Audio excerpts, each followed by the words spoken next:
Welcome to Violin Adventures number 252. This week we work on a cello from the 1900s, just a normal day in the shop. And then after that we work on a half-size plywood cello. There's a special update from Freddie and all the regulars. Hope you enjoy.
Okay, this is a little half-size plywood cello, and I cannot get the sound post out. Of course, the sound post is way off. It's kind of in the middle of the cello rather than where it belongs. We've put a new bridge on, new strings, fixed the pegs, but we've got to get the sound post out and get it in a good place.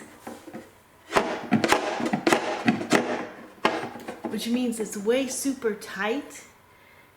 Normally you just knock it and it'll come down, but this poor guy is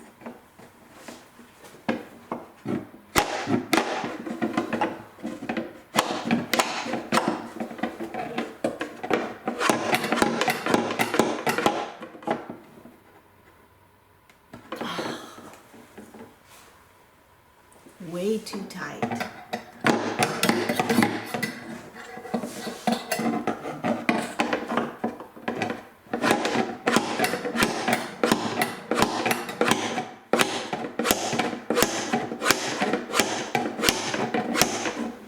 It's moving.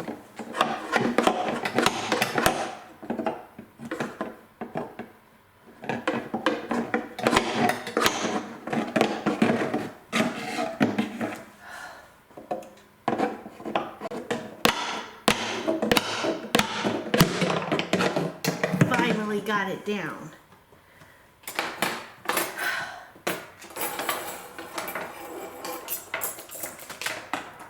Now, being that it's just a plywood cello, I have to determine if I'm going to use the crummy sound post that's in there again or put a new one.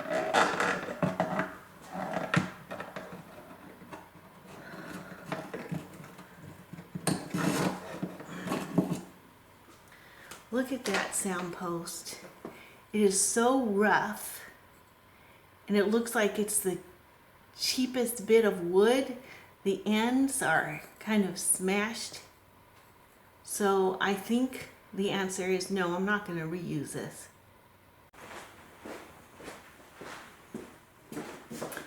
Okay, so I want to just show you the difference in height that we're going to have on this sound post. And also the ends, you can see nice beautiful grain here, and then this one is just smashed and is actually not in the right angle. And I'm thinking, you know, of course, a lot of us cannot afford an expensive instrument, and a lot of parents will go for the cheapest thing out there. Well, then you end up spending hundreds of dollars to get it right. So here we're going to replace this sound post. We're going to fit one properly, and then new bridge, pegs. Let's look at these pegs. And almost always the very cheap instruments are just painted pegs. And here I think we're able to redeem these.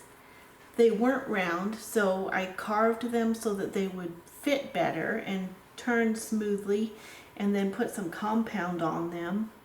But a lot of times these don't last very long, but these would need to be replaced in a regular cheap instrument. So you're looking at repairs that can easily amount to $200 or $300.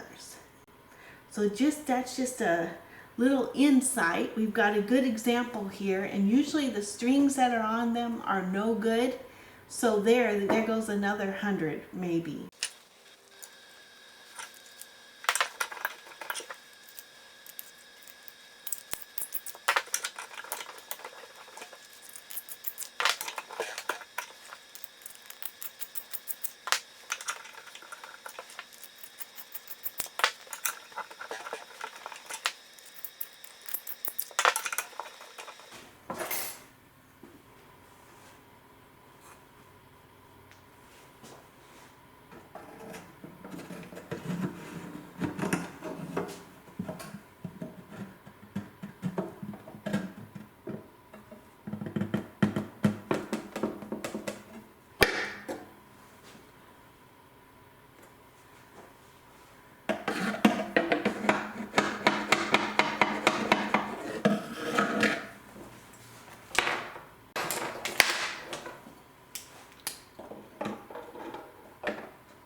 Okay, that's looking good.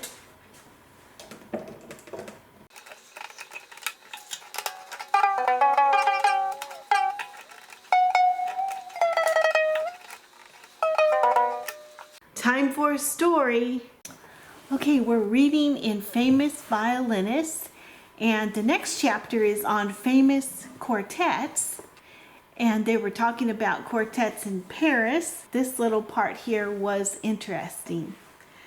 When Spohr first went to Leipzig and was unknown, he had to find a way in which he could attract attention to himself. In those days, the advertising agent was not much in evidence, so that he might give a concert with a reasonable prospect of success. The rich merchants to whom he had brought letters of introduction knew nothing of him and received him coldly. I was very anxious to be invited to play at one of their music parties in order to draw attention to myself, Spohr says in his autobiography, and my wish was fulfilled, for I was invited to a grand party and asked to play something. I chose one of the loveliest of the 6 new quartets of Beethoven, with which I had often charmed my hearers in Brunswick. But after a few bars, I already noticed that my accompanists knew not the music and were quite incapable of playing it. This disturbed me, and my dismay increased when I observed that the assembled company paid little attention to my playing. Conversation became general and ultimately so loud as almost to drown the music. I rose in the midst of the music, hurried to my violin case without saying a word, and was on the point of putting my instrument away. This made quite a sensation in the company, and the host approached me questioningly. I met him with a remark, which could be heard everywhere.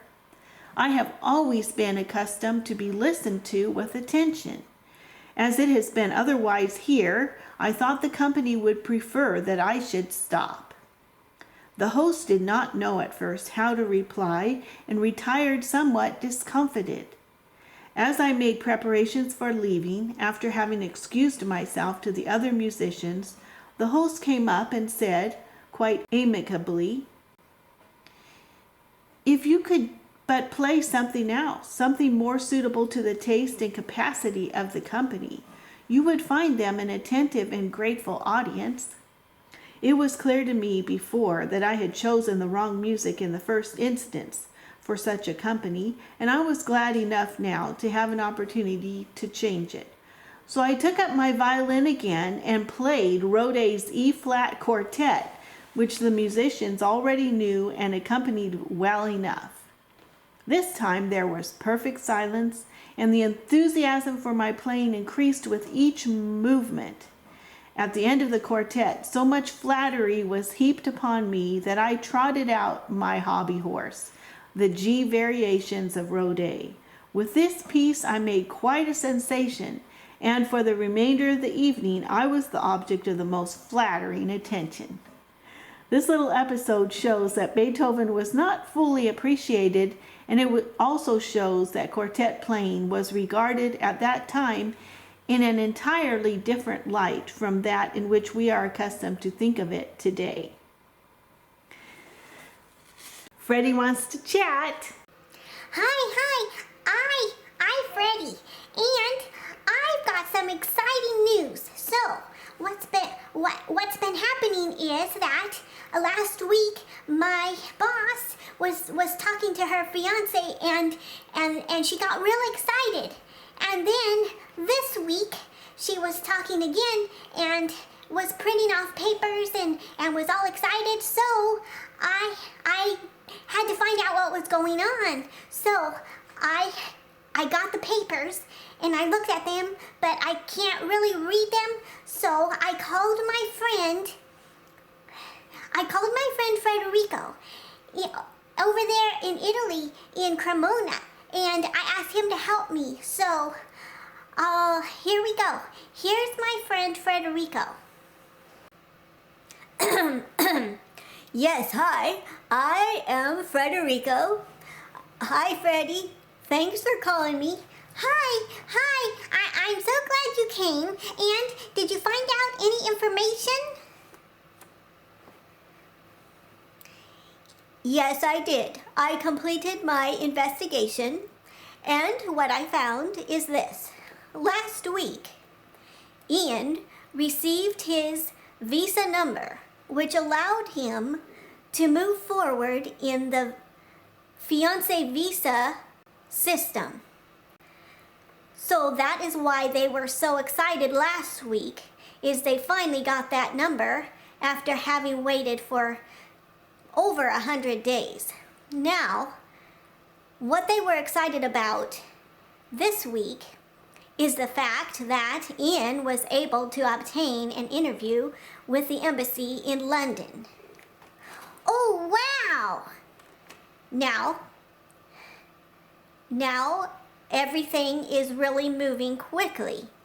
He has an appointment in November to meet with the embassy, but before he does that, he needs to get medical approval, as well as he just has to gather a lot of documents now to prove that it is him, that it is he who is applying, and so forth and so on. There's a lot of information that he's collecting, but the good news is that their case is finally moving forward, and as soon as he can get that visa, then they can set a date for the wedding. And this embassy date should be the last hurdle that they have to go through. Oh, wow, that's great. Thank you for clarifying all that for me. I'm so excited. And, well, I guess that's all for now, everybody. And we'll keep you posted. Yes, that's it for now. Bye. Bye. See you next time. The Hebrew Minute. Hashem Zakarnu Yevarech. The Lord hath been mindful of us, or the Lord remembers us, and he will bless us. If you know where this is found, please leave it in the comments below. It's a beautiful day. It's in the 60s. You can see the leaves are just beginning to get red. Let's go take a peek at the creek and see what's going on. Well, here it is, close to the, this is where the dam was, close to the bridge here. It's looking good. And here's the second dam. It's looking good. The water's still going through there.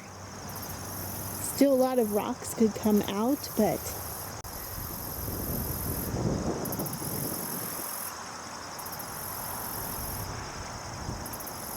so far it's looking all right.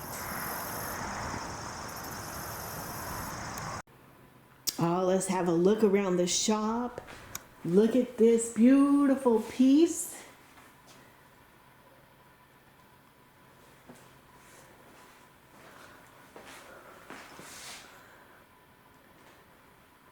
Thank you so much for watching. Thank you for your wonderful comments. Thank you for your thumbs up. And thank you to the new subscribers. And until next time, bye.